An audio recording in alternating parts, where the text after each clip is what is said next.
Hi and welcome to the Naval Tech Tinkerer. Today will be a 1 year post-reflection on buying used cells.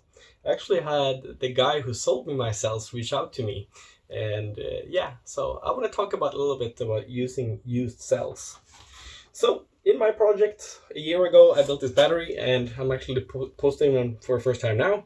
I'm using these 18650 batteries, and the reason they're called that is that they're 18 millimeters here and 65 millimeters tall.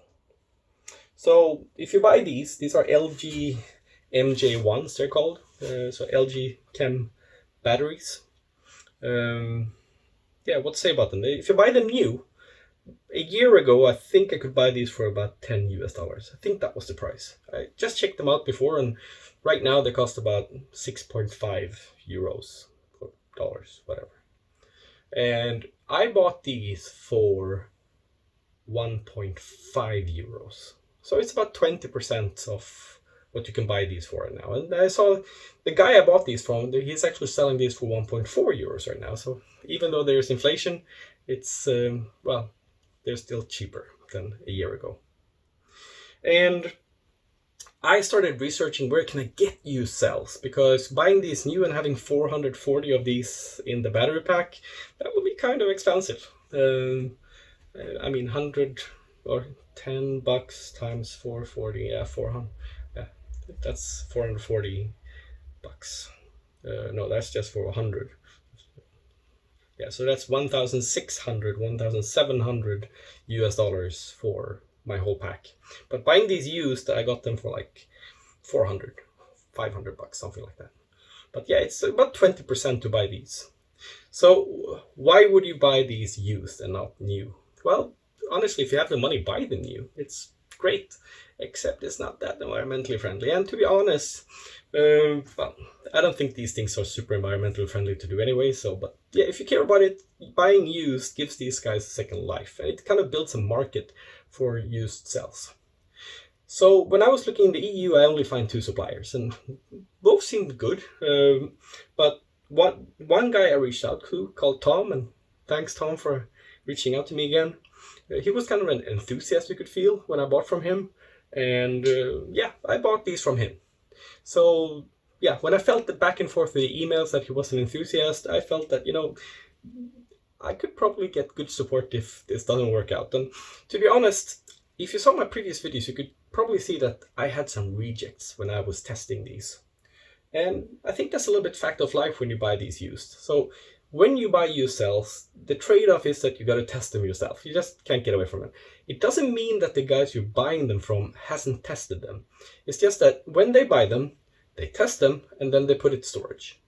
And when you let them sit for a while, even though you measured them well that time, when it reaches your hands, some of them, they might not have been that good. And it doesn't mean that they're testing them incorrectly. It's just a fact of life when you test old batteries. So the proper way of doing this is you get them, you test them, and then you let them sit.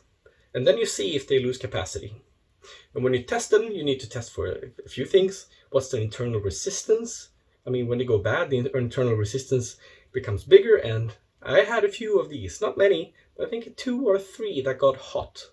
And when internal resistance gets up, when you try to charge them, they'll get hot, and you should charge them slowly. So what I used was these kind of cheap Chinese rigs. You can buy them for I think it was like $13 US.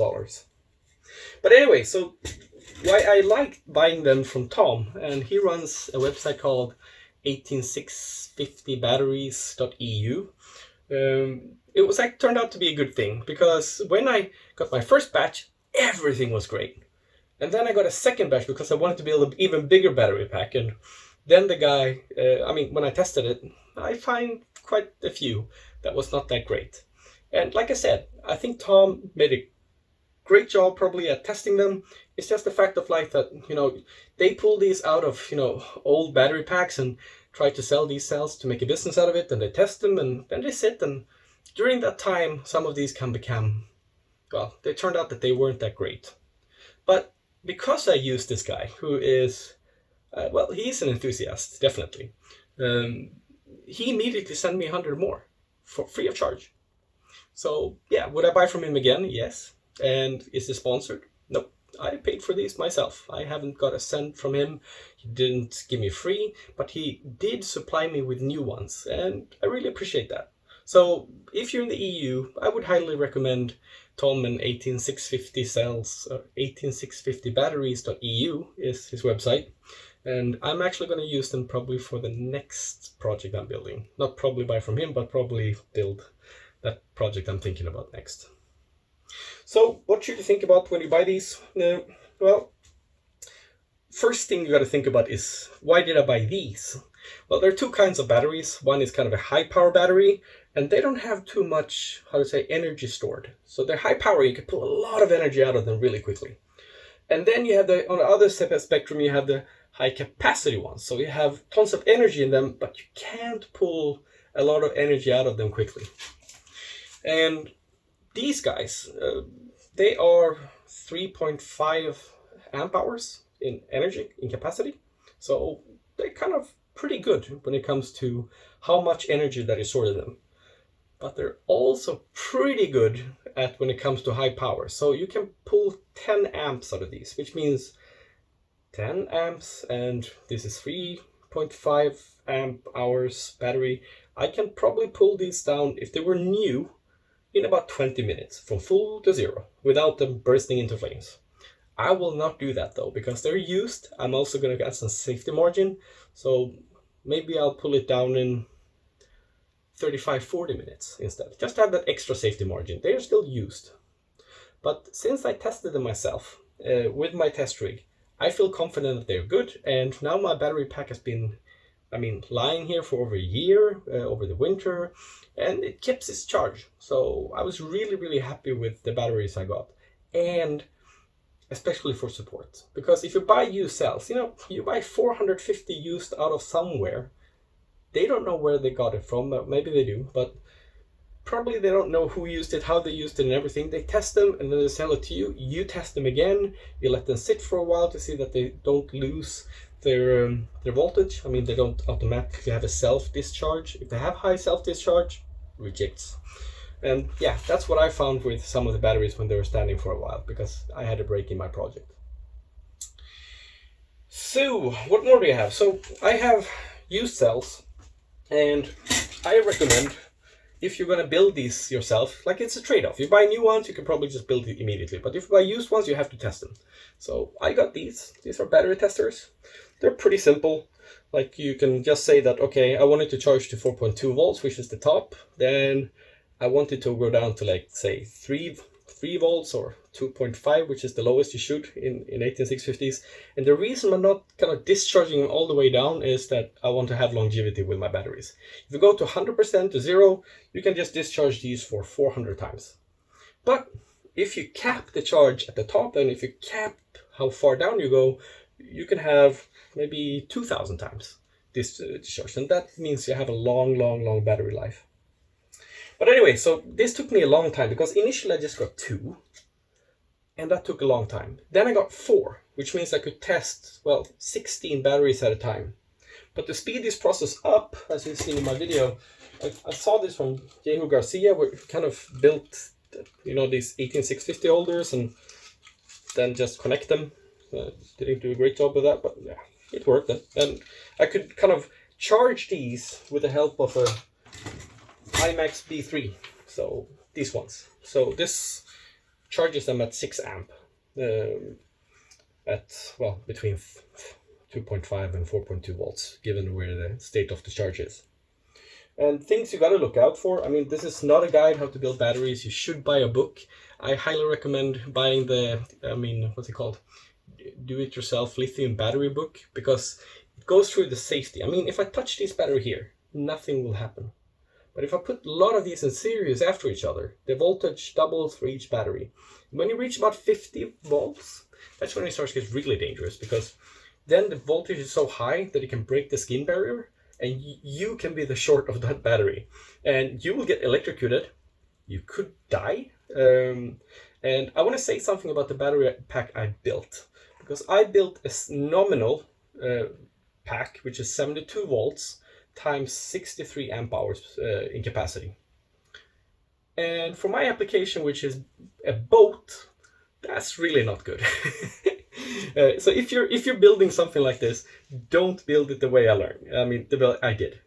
I learned my lesson. I'm actually gonna split my battery in half, and the reason is this: I have a 72 volt nominal. So if you think about the low 20 of these in series, when they're when they're mid charge, half charge, that means that they're 72 volts.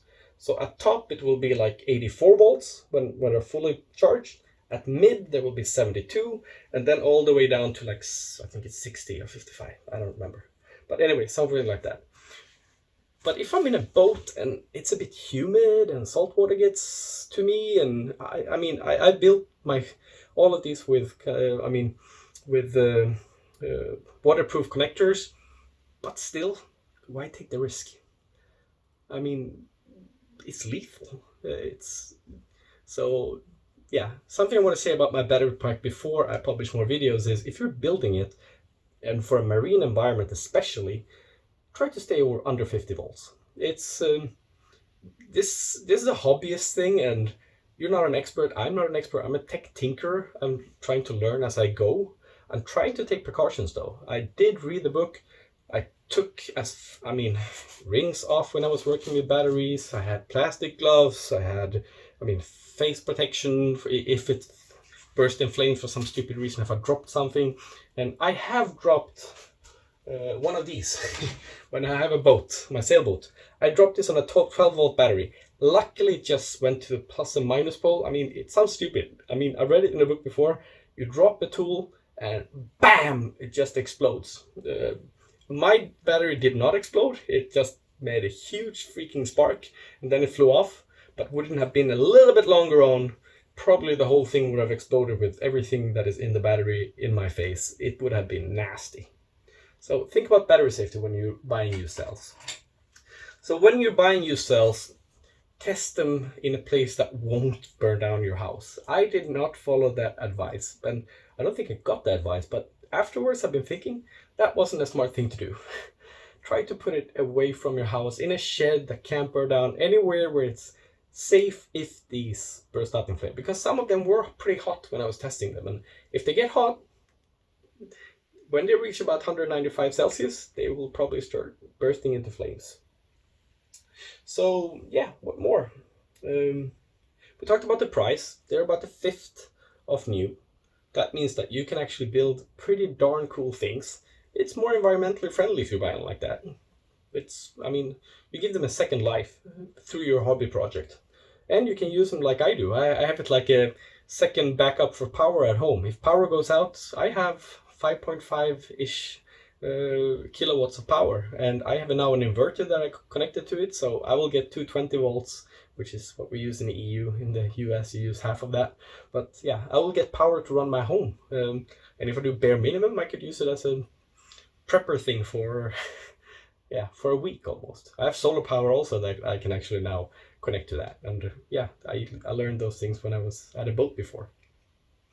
So we talked about this ones. We talked about the IMAX P3. We talked about how to charge them up while if you charge them up with that kind of test rig, then it's easier to just start discharging. You don't have to first charge them up in the machine for several hours and then discharge them down.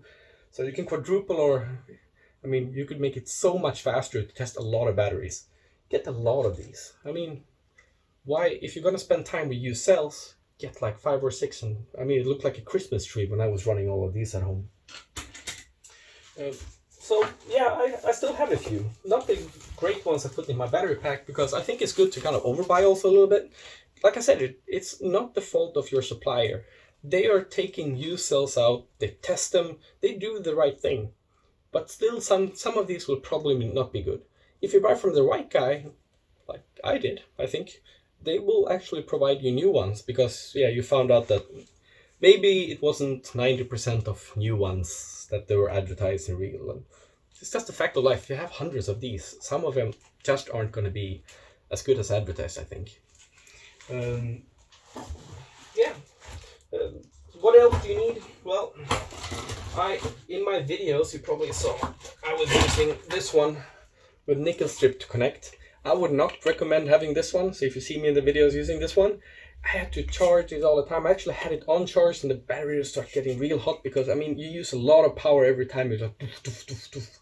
Instead, if I could recommend anything else, it's this one. So I bought this from China. You can hold two, and then there's like with the foot pedal to use it. There's no batteries. Just costs a little bit more. So worth it. I built a small battery pack using those cells that I said were not good. They are okay.